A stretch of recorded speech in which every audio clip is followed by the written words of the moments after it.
gabadhan waxaa lagu magacaabaa Emily waxa ayna suuqa ka soo gadatay shandad cusub taasoo ay rabtay inay sii degto hotel ileen magaalada ay ku cusub tahay intay telefoonka ku hadlaysay waxa soo daba orday inan yar oo lagu magacaabo Ella Wilson taasoo ka soo ordaysay afduub intay telefoonka ku hadlaysay ayaa inantii yar soo carartay waxa ayna gashay shandadii weyneed ee ebarka ahayd ilaa ay haddana ma oga in shandadaasi ay gabadhi ku jirto ninkani waa ninkii afduubanayay gabadhii yareed ee Ella waa uu soo baxay inantii yareed waxa uuna ku xiray GB taasi uu moobilkiisa ku raadinayo wuxuu soo hor istaagay Emily waxa uuna ku yiri ma aragtay gabar yar oo iga soo luntay gaasi ku tiri may waxba ma arkin waxa lagu yiri gabar yar oo timo gaaban oo dhar orange wadata ma arkin miya waxa ay ku tiri maya anigu ma arkin waxaad ka hadlaysana garamaayo kadibna waxa uu ku yiri shatadan maadiga ayaa leh haa bay tiri waxa uu eegay shandada magaca ku qoran waa uuna isaga tagay iyaduna waxa ay raacday taxi si ay u tagto hotelka ay u socotay Emily waxa ay timid hotelkii hal laga kireeyay qolka 301 waa la waday oo waxa la geeyay qolkeedii security ayaa waday oo waxa uu geeyay qolkeedii kadib markii ay qolkii gashay shadadii ay meel iska dhigtay waxayna isaga fadhiisatay meel iyadoo u jeesatay dhankii albaabka balse shadadii waxa ka soo baxay inantii yareed inkaana waa afduubihii rabay inuu afduubto inantii yareed waxa uu soo ag istaagay security waxa uuna ku yiri Emily waa xaaskayga waan ogahay inay halkaas soo degtay iyada ayaanay soo dirtay halkee bay degan tahay way u raadisay waa ayna u sheegtay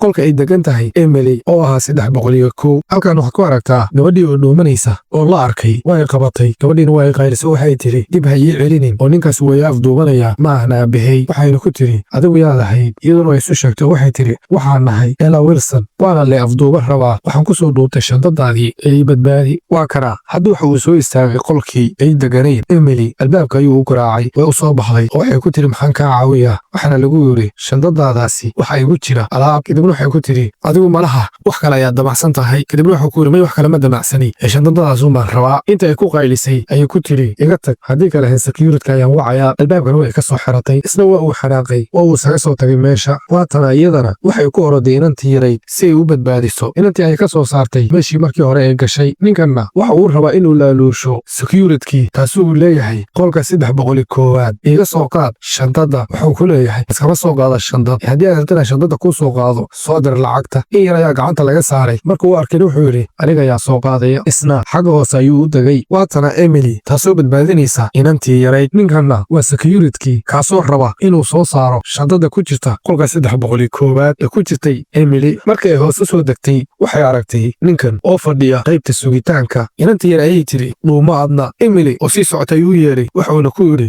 kaali waxaan rabaa inaan in yar kula hadle Emily iyadoo cabsanaysa ayay soo ag fadhiisatay wuxuuna ku yiri waxa jira waan ogahay inaad qarinaysid arrin waxay ku tiri anigu ma garanayo waxa aad ka hadlaysid waxa uu ku yiri shandadaadaasi waxba igu jira iyaduna way qaylisay oo waxa ay tiri security may intay qaylinaysayba shadadii ayaa la dul keenay waa uu farxay oo waxa uu rabaa inuu shadada furo waxay ku tiri waxba kuma jiraan shadadan waxay ku yiri iska aamus adiga shadada markuu uu furay waa uu ka waayay inta uu xanaaqay yiri aaway gabadhii ay tiri ma garanayo waxaad ka hadlaysid waxa lagu yiri waan ogahay inaad gabadha haysid ee sheeg gabadha meesha aad ku qarisay intay wada hadlayaan waxa loo keenay biyo taasoo lagu yiri adiga ayaa lagu jaajgaraynayaa yacni ma adiga ayaa lagugu qorayaa mise waad bixinaysaa waxay ku jiri kan waraaqadiina waxay ku qortay help me oo micnaheedu tahay iyo caawi gabadhii hariyadii ahayd markay aragtay waxa meesha ku qoran waxay isku dayday inay caawiso weliba iyadoo laga dareemin isna waa kana waxa uu rabaa inuu canaato gabadhii